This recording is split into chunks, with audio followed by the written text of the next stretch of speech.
Alrighty guys, today I wanted to give to you my first kind of initial thoughts, not really review yet because I've only used it a couple times, but my first thoughts and my observations of the MarCum 485c. So first off, I think it's a really good tool.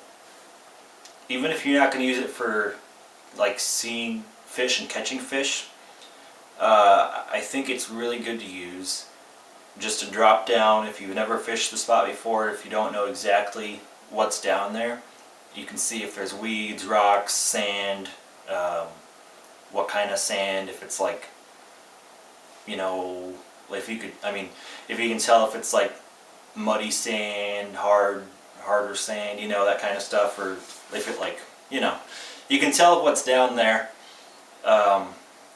But quality wise, it's not the best for seeing fish, but you can still see them pretty good. I noticed, I did this on two different lakes, 30, 35 feet down, a relatively clear lake. I could see pretty good during the daytime. Nighttime, it was super hard to see anything. This does have an LED, which I'll show you guys here once I open it up. But all that really does, that I've noticed, is it kind of reflects off your lure. So you can see your lure moving up and down, or your jig moving up and down. And then I think that it scares the fish. I've only had 2 fish on it at night. Like I said, I was out there. One time I didn't catch anything, and the other time I caught, I don't know, half a dozen or so perch. And that was more during the daytime, so I didn't have the light. And then nighttime, dusk kind of came. I had the light off, and it was like, I had my flasher as well, but I had the light off. And then as soon as I turned the light on, when the fish was getting close, it stopped, froze, and swam off screen. So I'm not sure, maybe with like northern or walleye, they might not be scared with it. I haven't gone out, and the season's closed for walleye, so I'm not sure. Which is why I'm just calling this my first thoughts, because I'm not really sure if every fish will react like that, if they were kind of finicky that day and they didn't like it. So that's just something I noticed right away out of the box. Now I went with this guy here mainly for the price. It's about $2.89. So I figured, even if I use it just to see what's down there, for me it's worth it. I can tell if there's a weed line, rock, structure, tree, you know, whatever, any of that kind of stuff. Make sure you guys can see decently. Alright. So as you can see, I also picked this for the screen. I really like the screen. It's a 7-inch screen, so I'm not looking at like little, I could have got like one of those smaller but HD camera ones. But I kind of wanted the big screen. So it's a 7-inch screen, function buttons down here, power, light, menu button which changes like if you want to turn up the brightness on the screen and change the camera settings a little bit, and then scrolling buttons for the camera. And then back here, this is the case it comes with. Back here,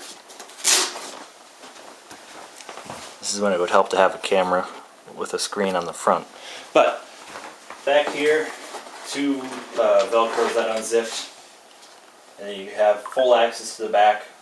If you do have it zipped, you still have access to at least the camera and stuff. Here's the camera. Comes with 50 feet of cable. Looks like a little fish, as you can tell. I'll turn it on here so you guys can see the LED. Does a little tick. LED. LED off.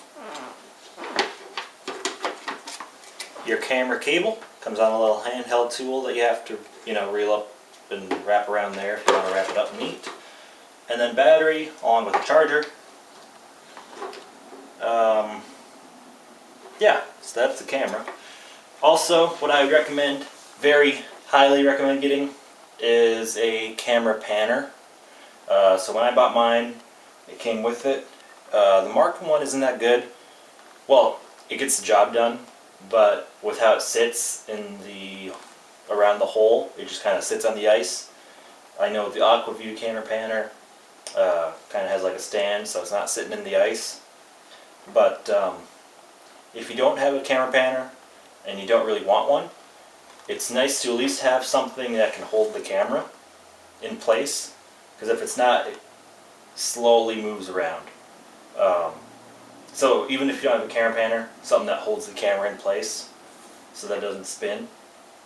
But if you have a camera panner, then obviously you can turn and hold the camera however you want.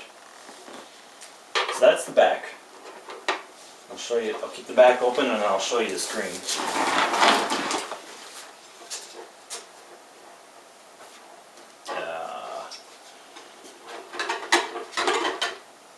We'll just do that. How's that look? Okay.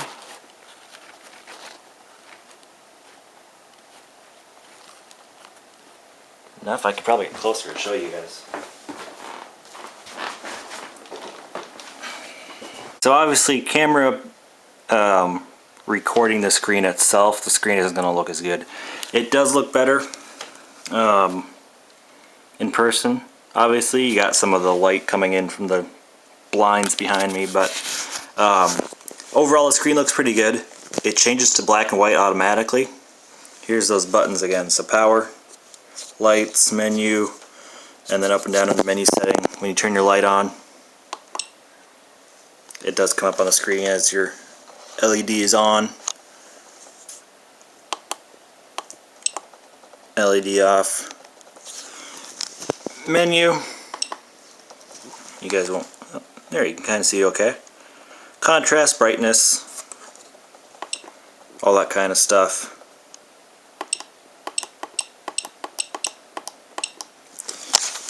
Overall, it's a really good tool. If you want something to like really look at fish, I'd recommend getting a higher quality one. But there again, if you get higher quality, you're going to be spending around $500 or so for like an HD one. That's why I went with this one. It was on sale, and then I had a gift card, so I got it for, man, like around $250. So it's good for what it is. You can see the model 4875. I don't know why I said 7. 485c, and then MarCum. If I had to buy it, or if I was buying another one, like I said, the price is good on it, but I would probably go with something HD and wait a little bit. Or if you're on the verge between doing this and upgrading your flasher from a little bit older flasher to maybe like a Humminbird or a Garmin, I would honestly probably do that instead. We'll see what comes along. I might keep this as a tool. As I said, it's really cool.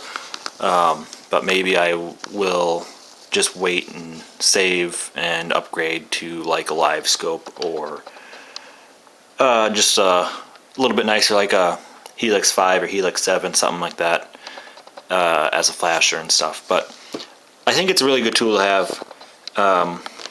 Viewing fish, you can see, you know, obviously schools of fish, as long as the water's clear. If the water's not clear, with at least the not HD camera, not the best, but you'd still be able to tell if you had rocks and stuff down there.